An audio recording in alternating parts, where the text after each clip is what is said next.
Na dlouho a pryč, nevím kam. Máte s manželem společné zájmy, co wakeboarding? Jsi manžel zkoušel? A je v tom dost dobrý. Si myslíš? Víceméně... Víš, že jsem řekla dneska v podcastu, Nevím. že jsi líp na snowboardu než ty? To je kravina. To je kravina. Že jako nejlíp na těch zimních sportech jezdí Krišpa v nás všech. Krišpi, neslyšíš? Jsem řekla dneska v podcastu, že nejlepší na lyžích a snowboardu z celé naší rodiny seš ty. No, to je jedno, ale jako ve stylu, seš ty na lyžích, pak jsem já na snowboardu, pak je, a pak seš ty s kordulkou. Mně se líbí, jak to krásně dokážeš vyhodnotit. Ale já se přijít nebudu. Ano, jsi ve všem nejlepší, miláčku. A nejenom na snowboardu, ale vlastně v čem, co vyslovíš. Přesolila jsem to hodně? No, jestli si myslíš, že jsem srnka a budu lízat sůl u krmelce v lese, tak je to perfektní. Fakt? Je to trošku slanější, ale... Tak. Jedeme dál. Míro, vyřiďte Aguš, že až budete zase v Lípě, že se můžete zastavit na kafičko u nás na vesnici. Děkujem. Kdy bude, prosím, sleva na pasty? Bude ke konci měsíce. Sledujete jednu rodinu? Ne. Ne, nevím ani, co to je. Seriál hraje v něm můj brácha. Aha. Maxa je super, kdykoliv sadím, vyhrávám. No, Super. To bych si mohl vsadit. Jak jde od plenkovávání? Takhle celý týden, co byla Roza doma, tak naprosto perfektní. Samozřejmě, že na noc plenky má, ale přes den furt chce teda chodit nahá, ale tak já tady mám teplo. A jako ne nahá, jako tričko má, ale chodí na ten nočník velmi často, ale jako úplně super, jestli jako řekne, takže uvidíme, jestli trénovala. Jakou maču si přesně dáváte? Tak normálně si dělám maču doma, ale mě došla a než mi to přivez, tak už mi přišel balík Vita Vapeu.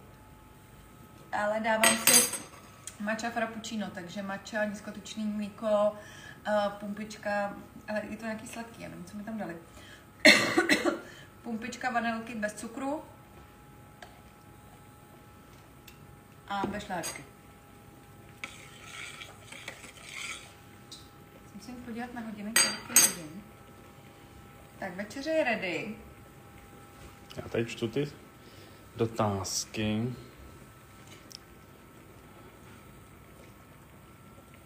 To je furt dokola. Lednice je otevřena. Hele, než jsem tam došel, tak už je zavřena. Budete koukat na Survivor? Ne. Na to bude koukat Ornella za nás, aby jsme se o tom fakt mohli bavit v podcastu a já, když budu něco Tohle je hezký dotaz. super důležitýho. Jaké je vaše nejoblíbenější jídlo na Bali? To já vím. Stojí to asi 5 korun. Možná 3 koruny. Když ty si vezmeš mobil do ruky a zase řešíme Bali. Ne, to tady dotaz. Jo, je to polívka, jak se jmenuje? Bakso. Bakso. Vozejí tam na motorce, jedí to jenom ty nejchudší místňáci a já. Jak se jmenuje ten bazárek? Prosím vás, je to Agáta v oblečení. To hodím do stolíčka. Třídíte odpad? Na to odpovím já. Jako vlastně každý den mi připraví tady manželka obrovskou hromadu na vytřídění, takže to je z ní třídí, takže se s tím zabývám opravdu velmi často. Jo, oni jako udělali ten koš, že tam... Aguš, dnes vám to nesmírně sluší. Je koment. Děkuju. Marta, no. Šantorka umí. Myslím, že mám ty nožičky hotový, víte? Trošku cukru tu slanost srazí. Jaké rostlinky plánujete pěstovat na zahrádce? Ta klasiku, to co každý rok. Rajčata, okurky, které mi nikdy nepůjdou, papriky. Mohl bys to ochutnat? Myslím, že to je lepší. Co? Má to ještě cukr? Ne, už je to dobrý. Ne, šlehajda. Tak to je výborný. Používáte i jinou drogérii než žedru? Doma moc ne. Jako doma je na úklid 100% nic jiného, na praní taky ne. Mám jako nějaký savo proti plísním, takový to oldschoolový. Jako, když, nevím, jinak ne. Tak, dál. Budete mít slevový kód na Pinky? Ano. Vyžebrala jsem vám ho, bude příští týden.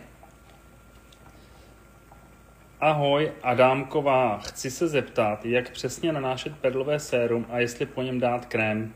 Nemusíte. Já si dávám perlový sérum jako denní krém a dávám se ho i jako pod make-up, jako podkladovou bázi. A nebo když si nedávám make-up, tak jste i tak jako rozjasněná, protože to má ten liftingový efekt. Takže normálně pum a jdete.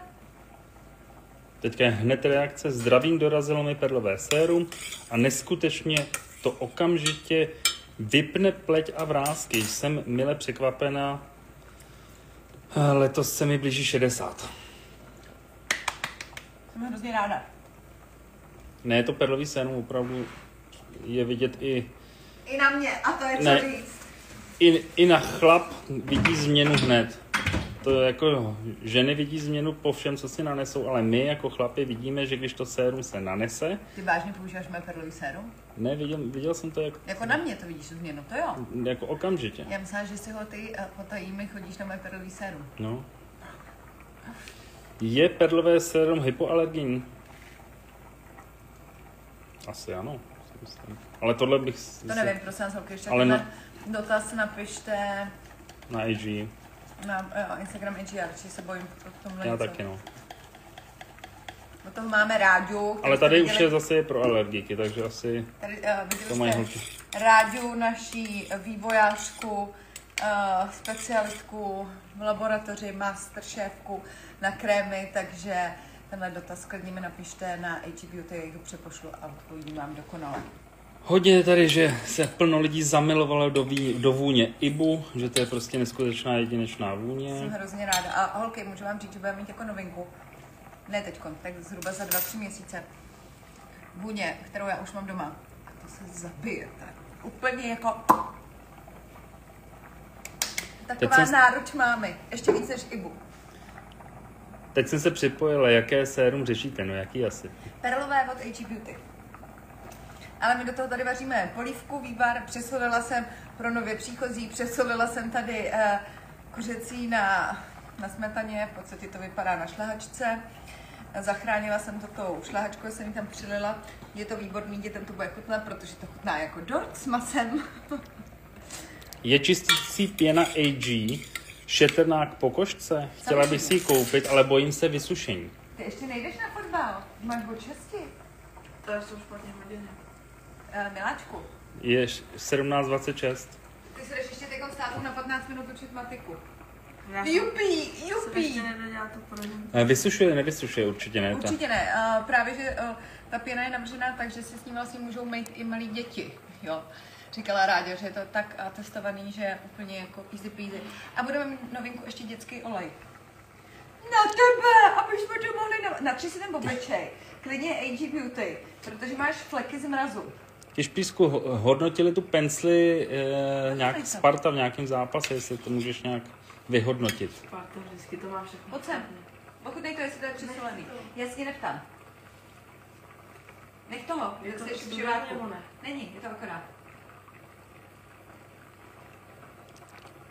Už jsi prý skoro stejně vysoký jako maminka. Tak lehce ti dám jako ta svou jela. Ale dobrý, veď. Ale to strašně přesně. Co kecáš? Tak To ochutné. není. Ty nevíš, že dneska jsme za semky? Tak teď se dostanete kolínka s kečupem, já na vás seru. Dáte si vývar a rohlík se šunkou. Tenhle účes vám neskutečně sedne. Děkuju. Krišpíne, tady jsi hubený jak lund. To máš nějaký panenky.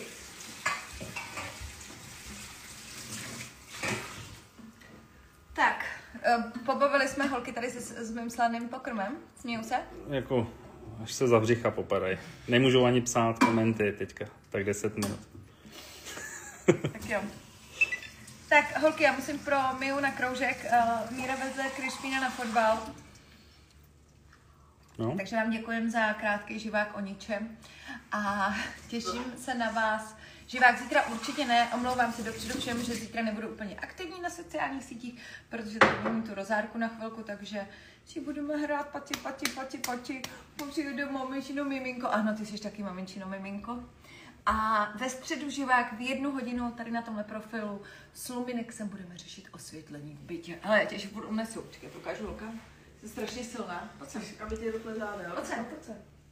Já ti skočím na záda. Ne, neskákej mi na záda, to oblim. Ty krávo, ty máš metrák, vole. Já takhle nemůžu se svým synem. Tak. Děkuju. Tak papa, mějte se Já si krásně. to ukončím. Tak. Děkuju.